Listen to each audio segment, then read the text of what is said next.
பிள்ளைகளுக்கு ஒரு அட்வைஸ் கொடுக்கறதுக்கு முன்னாடி ஃபர்ஸ்ட் பேரண்ட்ஸ் நாம என்ன பண்ணணும்னு பார்த்தீங்க அப்படின்னா சில விஷயங்களை வந்து அண்டர்ஸ்டாண்ட் பண்ணிக்கணும். நான் வந்து கிட்டத்தட்ட இது வரைக்கும் ஒரு 75 to 80 காலேஜஸ் ஓகேவா காலேஜில் நான் வந்து ஸ்பீச் கொடுத்துருக்கேன். The very first time I am giving speech to the parents. First time நான் பேரண்ட்ஸுக்கு ஸ்பீச் கொடுக்க வந்திருக்கேன். இதுக்கு முன்னாடி நான் காலேஜ் இன்ஜினியரிங் காலேஜ் ஸ்டூடெண்ட்ஸுக்கு தான் ஸ்பீச் கொடுத்துருக்கேன்.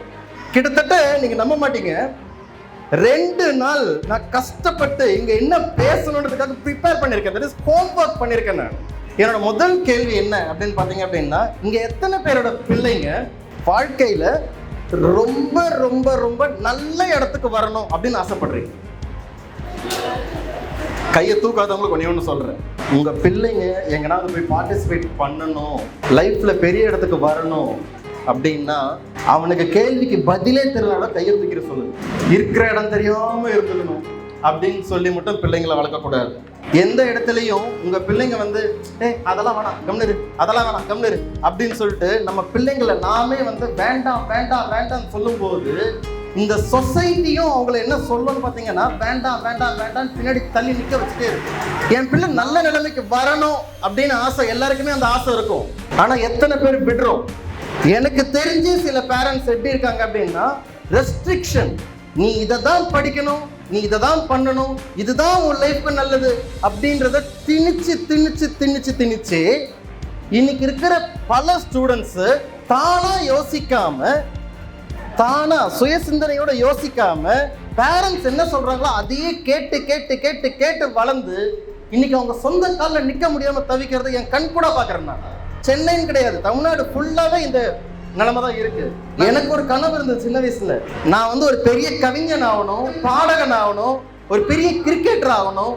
இதை நோக்கி பயணமும் செஞ்சேன். கிட்டத்தட்ட என் வீட்டில் பார்த்தீங்கன்னா ஒரு 4 சின்ன வயசுலயே சொல்றேன் 4 கவிதை புக்கு.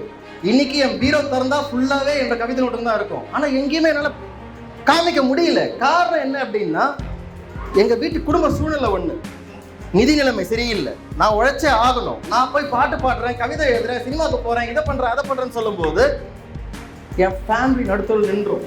சில கனவுகளை வந்து தகர்த்துக்கிட்டு வந்துட்டு இருக்கோம் பாத்தீங்களா? இதே நிலைமையை உங்க பிள்ளைகளுக்கு கொடுத்தீங்க அப்படின்னா, நீங்க திணிக்கணும்னு நினைக்கிறத திணிச்சிட்டு அவன் லைஃப்ல சக்சஸ் ஆயிட்டான் அப்படின்னு உங்களால மார்த்தட்டி சொல்லிக்க முடியுமா?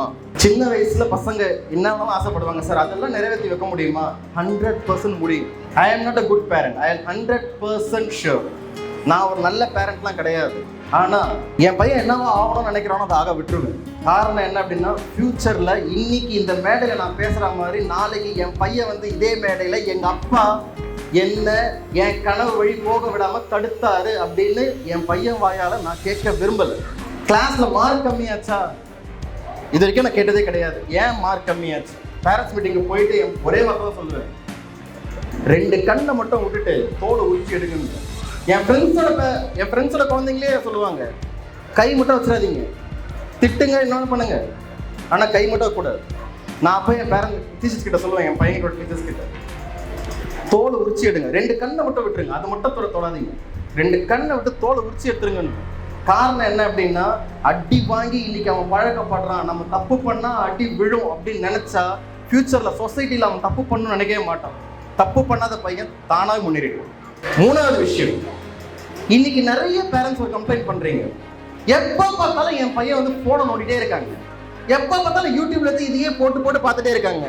இதுக்கெல்லாம் காரணம் யாருன்னா பேரண்ட்ஸ் தான். ஒரு 7 to 9 மாசம் குழந்தை பிறந்து வளர்ந்துட்டு இருக்கும் போது சோறே சாப்பிட மாட்டேங்கிறான், போனை காமிச்சாதான் சோறு சாப்பிடுறான் அப்படின்னு சொல்லிட்டு போனை காமிச்சு காமிச்சு காமிச்சு என்ன பண்ணிட்டு இருப்பான்னா ஊட்டி கொடுத்துருப்போம். கரெக்டா இல்லையா?